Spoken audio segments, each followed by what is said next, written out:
Las próximas clases, o sea, la clase 7, 8 y 9, en realidad es muy difícil establecer un límite entre ellas porque vamos a ir explicando cosas que se van complementando y que a su vez se complementan con cosas que ya vimos. Si ustedes se fijan en la parte de arriba de la primera diapositiva, hemos puesto la unidad 1, la 2 y la 3, simplemente para recordar que lo primero que nosotros teníamos que tratar de establecer era la relación que había entre los elementos bióticos y abióticos, por eso estuvimos viendo sistemas productivos, pero mezclamos con clima, con agua, con suelo, con plantas, ¿sí? En esta unidad también estaban maquinarias agrícolas y nosotros la hemos pasado para un poco más atrás porque así podemos ver cuáles se usan, por ejemplo, en la conservación de forrajes, además de las maquinarias agrícolas en general. Y la unidad 2 se relaciona con forrajes y alimentación animal y la unidad 3 con alimentación suplementaria de los animales. Entonces, nosotros ahora vamos a comenzar dando en una clase las bases de lo que son las pasturas y lo que son los forrajes. Vamos a usar material nuestro y material que hemos sacado de internet porque hay hermosos PowerPoint con información y fotos que nosotros nos sería muy difícil obtenerlas porque evidentemente vienen también de zonas con mayor producción cultivada de pasturas. Entonces vamos a empezar por eso, por establecer pasturas, forrajes. Luego, como tenemos que entender que a veces los forrajes deben ser conservados o los alimentos deben ser conservados para poderlos usar en otro momento del año del que son producidos, vamos a hacer una clase sobre conservación de forrajes, pero para ver esa clase de conservación de forrajes vamos a ver previamente la clase de maquinarias agrícolas que hemos usado un PowerPoint preparado por la gente de la Universidad Nacional del Sur de Agronomía en la cátedra de maquinarias agrícolas que normalmente venía a darnos la clase, pero bueno, ahora vamos a utilizar su PowerPoint. Y en ese PowerPoint ustedes van a poder ver qué maquinarias se usan y cómo se justifica el uso de cada una de las maquinarias. Nosotros vamos a ir dando explicaciones como para guiar los trabajos que ustedes tienen que hacer al respecto. Cuando sepamos sobre maquinarias empleadas para hacer la conservación de forrajes, nosotros vamos a ver cuáles son los métodos de producción de forrajes, de almacenamiento de forrajes, de conservación de forrajes, porque hay diferentes métodos y las plantas se usan en diferente estado fenológico, con diferente estado de humedad y sirven para diferentes cosas. Entonces, vamos a ir uniendo toda esa información y por último, en una tercera clase vamos a hablar no de pasturas cultivadas y de forrajes conservados, sino de pastizales naturales y cómo hay que manejar esos pastizales naturales para aprovecharlos por un lado y para no degradarlos por el otro.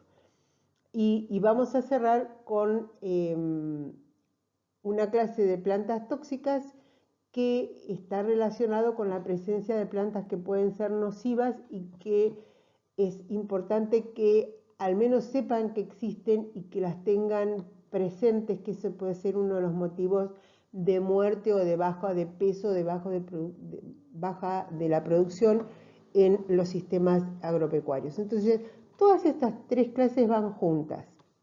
La primera tiene un pequeño TP para poder responder sobre o desarrollar sobre generalidades. La segunda ya va incorporando las características de las máquinas con el almacenamiento de forrajes, la conservación de forrajes. Y las otras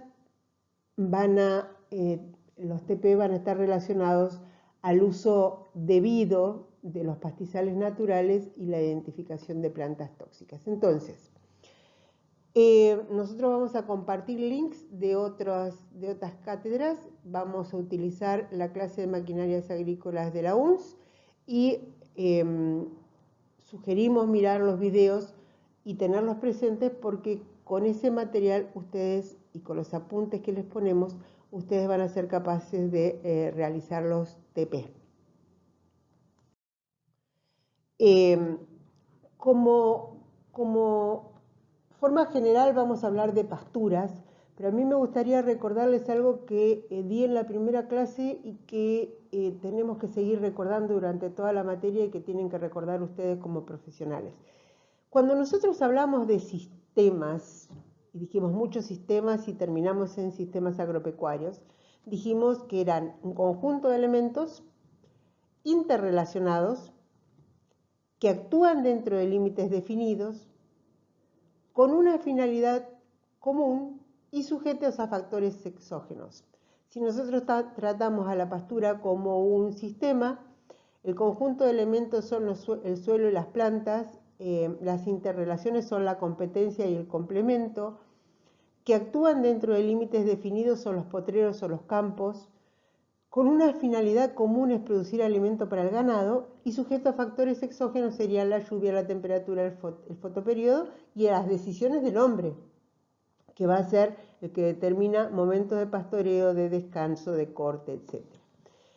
Dentro del sistema de las pasturas, de ese conjunto de material vegetal que nosotros tenemos en concordancia con todas esas cosas que describimos recién como sistema, tenemos pasturas que son cultivadas, que son las originadas por la acción del hombre, en la que predominan especies que ya han sido domesticadas, porque han sido seleccionadas y mejoradas para una mejor producción de forraje, y existen pasturas o pastizales naturales que están integradas por especies espontáneas.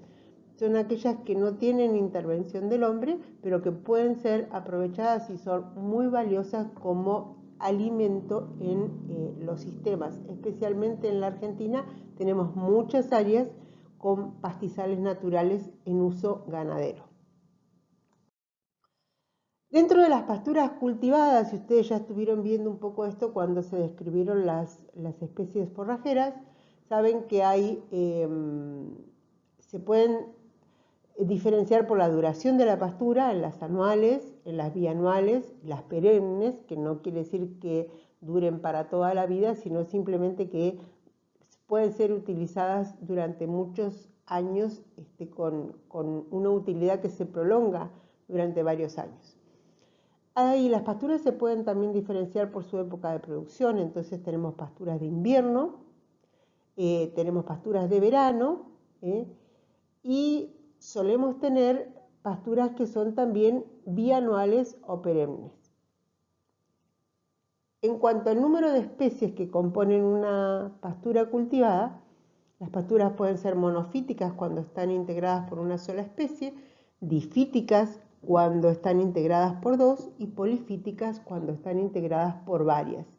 Y ya sobre polifíticas hablamos, así como hablamos de monofíticas, cuando les expliqué sobre suelo y formas de proteger el suelo y de evitar erosión. ¿Recuerdan? O sea, estamos repitiendo conceptos y ahora los vamos a juntar con lo que es la alimentación de los animales. En cuanto a las pasturas naturales, que también se llaman pastizales naturales, o nosotros nos gusta decir vegetación espontánea, porque es esta que está sin la intervención del hombre sembrando y cultivando, ocupan el 60% del territorio de la República Argentina y están bajo diversos climas y suelos, por lo tanto son muy diferentes entre un ecositio y otro.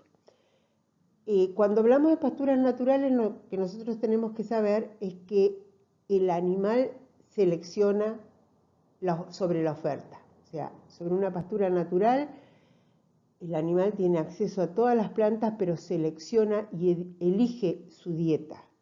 Esa elección de la dieta, van a ver que es sumamente interesante conocerla porque nos permite hacer un manejo adecuado.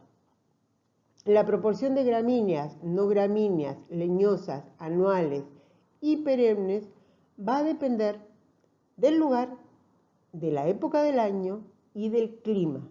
¿Sí? Esta va a ser el tema de la 9ª clase que vamos a ver sobre pastizales naturales. Generalmente cuando hablamos de pastizales naturales o de vegetación espontánea, nos estamos refiriendo al uso para ganadería extensiva, en contrapartida con la intensiva, donde nosotros teníamos mucho contacto con los animales, teníamos rotaciones continuas, animales mucho más trabajados.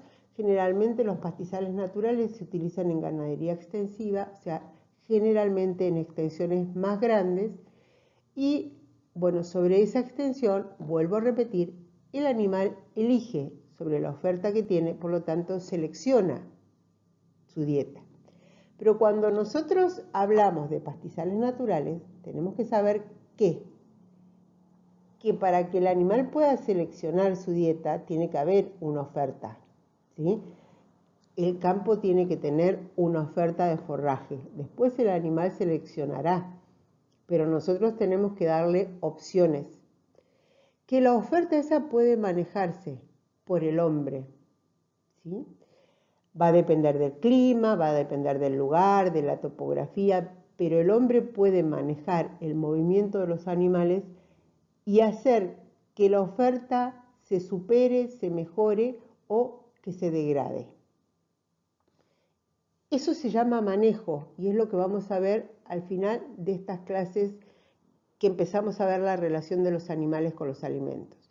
Y el manejo quiere decir que uno puede establecer esquemas de pastoreo, apotreramientos, la forma de los potreros, la oferta de agua dentro de los potreros, el relevamiento de las especies, conocer qué especies vegetales hay, pero a su vez conocer su ciclo de crecimiento, saber cuáles predominan en verano, otoño, invierno o primavera.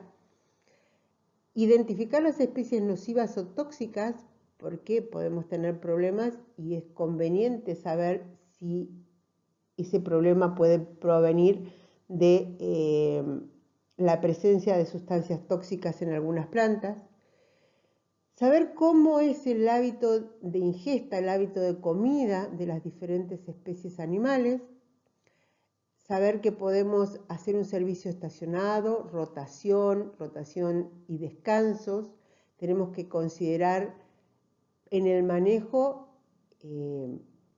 respetar el bienestar animal, saber que podemos tener distintos potreros para diferentes épocas del año y para diferentes categorías de animales. Eso es parte de lo que es el manejo. Entonces ahora, esta es la introducción. Lo que viene después es la primera clase, y la primera clase está relacionada, como les dije al principio, con pasturas y con forrajes.